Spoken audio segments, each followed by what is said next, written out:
guys, what's up? It's Miss Coley. I'm home thinking about you guys. You did such a good job today. I was really excited about introducing the 5-paragraph essay. But what I would like to do is to kind of follow up. So tonight, while I'm sitting here home, I didn't even get ready for bed. I'm going to try to sneak in a small lesson for you guys, or just kind of a review, so to speak. So let's look at what we have here. Today we kind of went over those 5 steps to writing, or the steps to writing a 5-paragraph essay. We didn't get all the way through yet, but like I said, we're going to go through this step by step, piece by piece together. So don't fear. And this type of writing, or this format that I'm going to give you guys, is something that you honestly can use for the rest of your lives. So I'm excited. I really hope you are too. So looking at what we started, first and foremost, first things first, what was an essay? Remember, we highlighted that it was a formal piece of writing.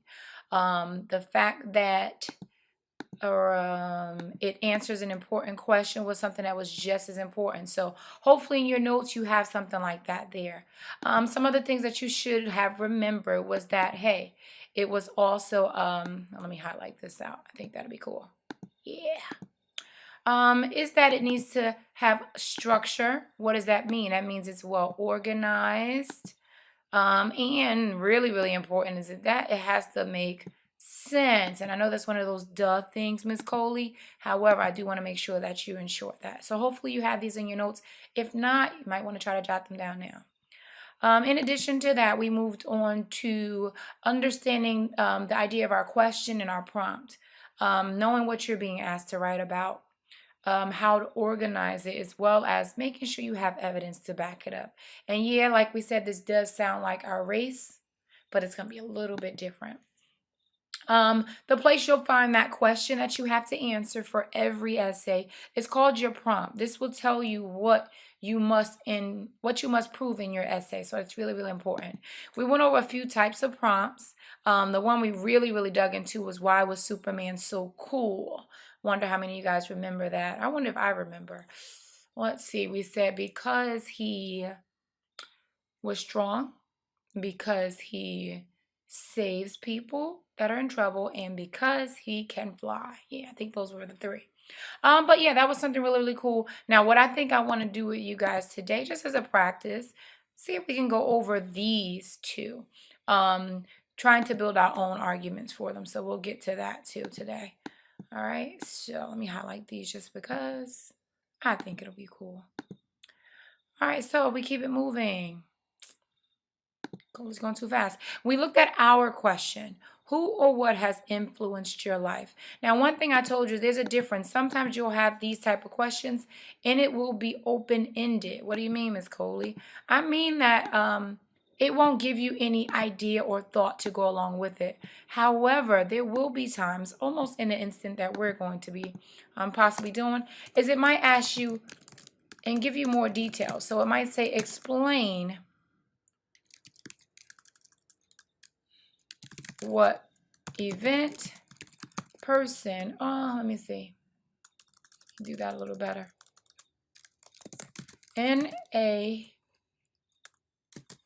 an essay, explain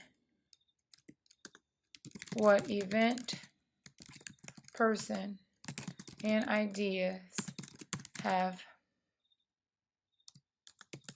made an influence on your life. Oh, so it's almost the same as what we have here, basically. However, they give you the 3 major things.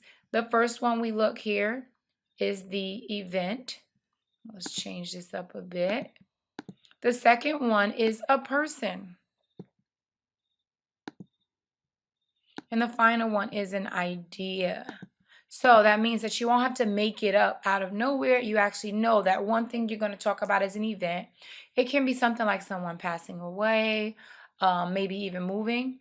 A person, of course, a lot of people like to say mom, but it can be mom or anybody else that has a heavy impact on your life. And then an idea, thought, maybe some type of concept. We'll dig into that even more later on. So we keep it moving, keep it moving. What's next? What's next? Let's skipping down a little bit.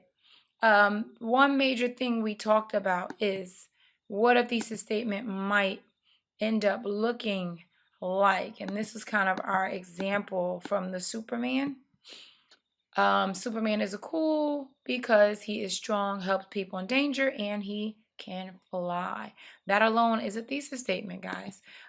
So again, thesis statement is your claim or your thoughts, ideas, point of view, coupled with your reasons, and that's what equals your thesis statement.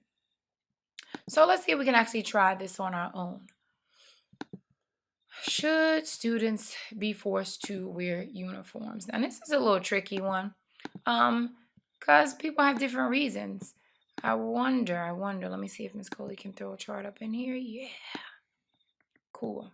Just so you know, guys, this is kind of my first time using this. I've done it with partners before, like some of my coworkers, but never on my own. So thank you guys for being so patient with me while I get this thing started. But overall, let's think of some reasons why. So a few of you I did hear said that you think there should be, and I have maybe out of all of my classes, and that's about 100 kids, maybe about 5 of you guys. But reason one that we should have uniforms.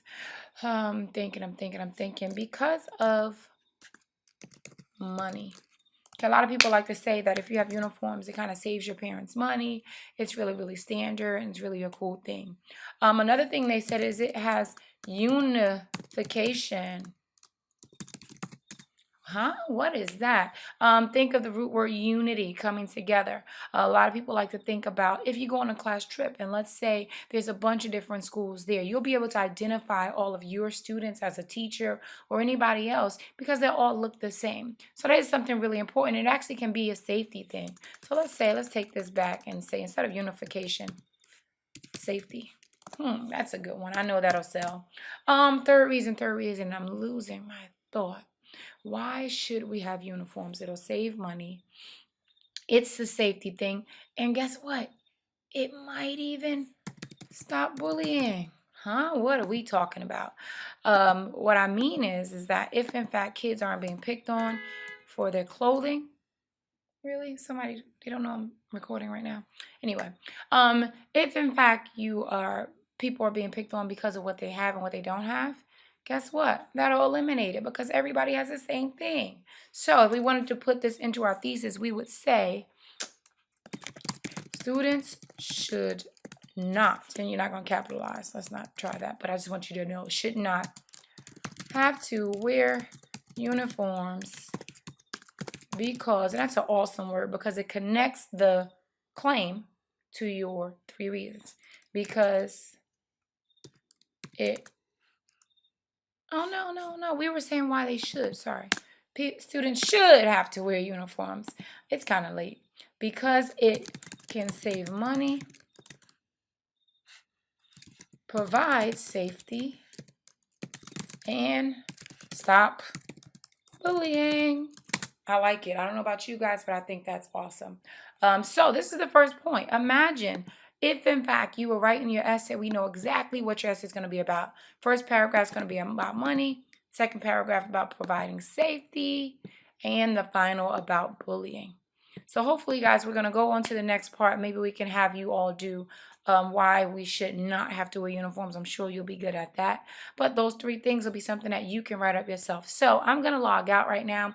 1, because I'm kind of tired. 2, I have to get dinner started. And 3, my show is coming on at 9 o'clock. So I'm really excited, guys. I can't wait to see you tomorrow. Peace.